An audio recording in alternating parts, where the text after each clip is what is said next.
César Gutiérrez, ¿qué tal? Buenas tardes, bienvenido a Vescable. Buenas tardes, Pedro. Gracias por la invitación. Mira, sobre lo que estás afirmando, me voy a referir a una base que publicó Ricardo Uceda en el diario La República sobre una reunión del pasado 15 de junio entre Pedro Castillo, Vladimir Cerrón y la bancada de Perú Libre, ¿no? Y ahí se manifestaba de que primero se va a manejar las decisiones de gobierno en forma tripartita, ¿no? El partido, el candidato supuestamente ganador y la bancada. Bueno, me parece natural que sea así, no hay una concertación, pero con tres temas en los cuales no habría retroceso. Asamblea Constituyente, por supuesto el régimen económico entraría en esa discusión, control de los recursos naturales del país, que es un tema que hay que discutir, y el otro tema, la renegociación de los contratos ley. Entonces, eso no ha sido desvirtuado. Pedro Franque viene haciendo una serie de afirmaciones que ya parece un liberal, pero que en términos reales la pregunta es, estas decisiones tripartitas, Cerrón, la bancada y Pedro Castillo, ¿permitirán que el grupo de técnicos de Verónica Mendoza entren al gobierno? Y mi pronóstico es reservado sobre eso, porque Vladimir Cerrón está en las antípodas de lo que piensa, de lo que puede pensar o afirmar Pedro Franque. Su posición es mucho más a la izquierda. Es más, consideran ellos, por el lado de Cerrón, que este operativo de los dinámicos del centro tuvo que ver mucho la izquierda caviar, a las cuales Verónica Mendoza está alineada. Entonces la posibilidad es que lo que viene hablando Pedro Franque, que eso sea la versión oficial digamos, de un gobierno de Pedro Castillo, pues no la tengo nada segura. Yo creo que está más Y con lo que dijo, claro, pero con lo que dijo ayer Castillo durante este meeting, diciendo que va a pedir que se quede Julio Velarde del frente del BCR, que no es comunista, que no es chavista, que son pro inversión privada, cosas completamente diferentes a lo que tiene el ideario de Perú Libre y que pretenden defender a capa y espada los seguidores de Vladimir Cerrón. Mira, ese es un discurso como para un grupo que quiere escuchar esto, y Bloomberg lo ha celebrado, ¿no? La agencia de noticias Bloomberg. Pero ¿hasta qué punto eso es creíble, ¿no? Cuando ha habido, creo que el antecedente de las coordinaciones al interior del Partido Perú Libre, en la cual Castillo es el candidato y posible presidente, es una decisión tripartitas. Eso es discurso para la tribuna. ¿Hasta qué punto sea real? Yo no creo que eso sea real. ¿Qué va a hacer Pedro Castillo? Ni él mismo lo sabe. O sea, va a estar un jaloneo si es que sale electo, o si es reconocido como presidente, entre la fuerza de izquierda, la gente caviar, y alguien que le está recomendando: ten tu propia hoja de ruta al estilo Ollanta-Humala. Creo que eso ahí es discurso para la tribuna, y la realidad la veremos que si es que es proclamado presidente. Yo no la veo tan segura que su discurso sea una realidad que se pueda implementar en el terreno real, ¿no? Entonces, ¿consideras, César, que lo que Castillo está haciendo es jugar con la tribuna, jugar con la expectativa de la población? Aquellos que, por ejemplo, consideran que es un cambio que el país necesita, pero ese cambio a raíz de la moderación que tuvo su discurso, porque recuerda que cuando él ganó la primera vuelta, él dijo que no iba a cambiar su discurso, se iba a ratificar. Sin embargo, conforme pasaban los días, con miras al 6 de junio, iba modificando, iba poniéndose un poco más permeable, un poco más pro empresa.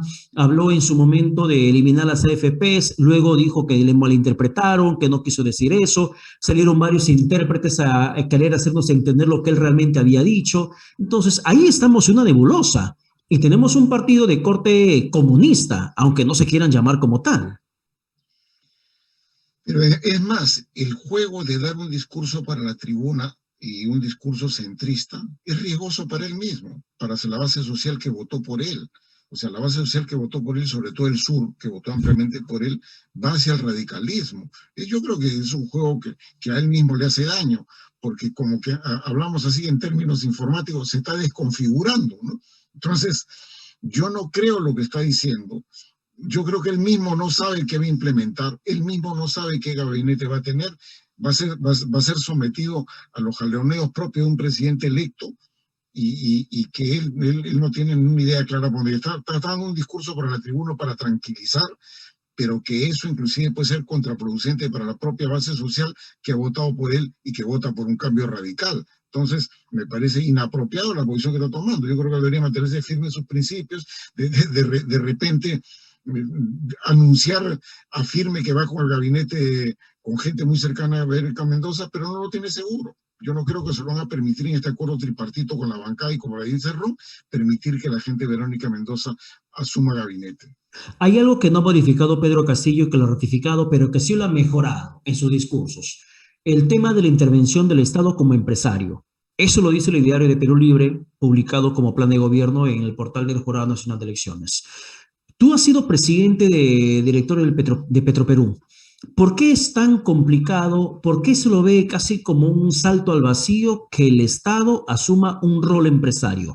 ¿Puede o no puede regresarse a ese escenario? Como cuando teníamos líneas aéreas, teníamos una empresa como Petroperú que no solamente refinaba, sino que también exploraba y explotaba y otras empresas estratégicas. ¿Por qué no es posible, viable, regresar? Bueno, antes que eso, no solamente mi experiencia en Petroperú, sino también yo he sido presidente de Salud, en la cual hay También. gran influencia estatal, a pesar que no debería ser así. Bueno, primero en el tema constitucional, ¿no? En el tema constitucional, el Estado, en términos empresarios, solamente tiene un rol subsidiario. Empecemos por ahí. Y en segundo lugar, es evidente que en el manejo de una empresa estatal la politización ingresa. Y eso entra aquí y en cualquier país. ¿Por qué? Porque los funcionarios, llámese presidente de la institución o el directorio, es nombrado por el poder político. Y el poder político tiene un sesgo en su manejo. Es decir, la única forma es que participe también en el privado. Había algunas experiencias tipo Brasil que inicialmente parecían exitosas en una combinación Estado-privado, pero ahí vemos el descalabro de Petrobras, donde hicieron y deshicieron. Hay otros ejemplos como el caso colombiano. En el caso colombiano de la empresa petrolera Ecopetrol, pues que ha ido marchando bastante bien. Es más, en el Perú, en la empresa de energía de Bogotá, que tiene casi el 70% de línea de transmisión, que tiene casi toda la distribución del gas distribución de gas en provincias, es una empresa municipal y que está funcionando bien.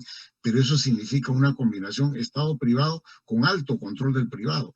Eso de ahí habría que hacer una modificación constitucional porque en el caso peruano tenemos el Estado rol subsidiario. Pero creo que no es la suficiente madurez para que los partidos políticos que asuman al poder pongan a gente completamente independiente y no se deje someter por las presiones políticas del momento. O sea, la idea no la ves descabellada. El problema es el tarjetazo que tantas veces se aplica cuando pones a gente a cargos estratégicos y que muchas veces las empresas estatales terminan siendo convertidas en bolsones de empleo de los militantes o votantes de ese presidente. Ese es el principal riesgo. Claro, pero aparte de eso, no, las decisiones que se toman. En el caso, por ejemplo, de Refinería Talara, yo estuve al inicio del proceso del proyecto de modernización de Talara, se tomaron decisiones, había que hacerlo porque había una exigencia de disminuir la cantidad de azufre en los combustibles, pero luego que iba un proceso que iba en términos técnicos y económicos sin pedirle nada al Estado, terminó siendo una decisión de carácter político, cuando en el gobierno de Yantumala,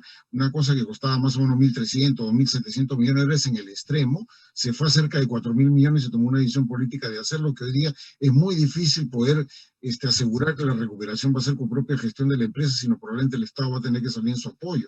Entonces, las decisiones que se toman al interior, más allá de la cantidad de personal, las decisiones de carácter económico se convierten muy discutibles, porque si entra el sesgo político, pues decimos, queremos una empresa estatal fuerte, sí, pues, pero después el Estado va a tener que apoyarlos digamos, en poder honrar su deuda. Hoy día Petroperú es una empresa con 4.000 millones de dólares de deuda, que no va a ser fácil que la pueda gestionar y pagar con sus propios recursos. Probablemente el Estado, y eso le va a ocurrir al próximo gobierno, va a tener que salir en auxilio a pagar esta alta deuda que tiene Petroperú.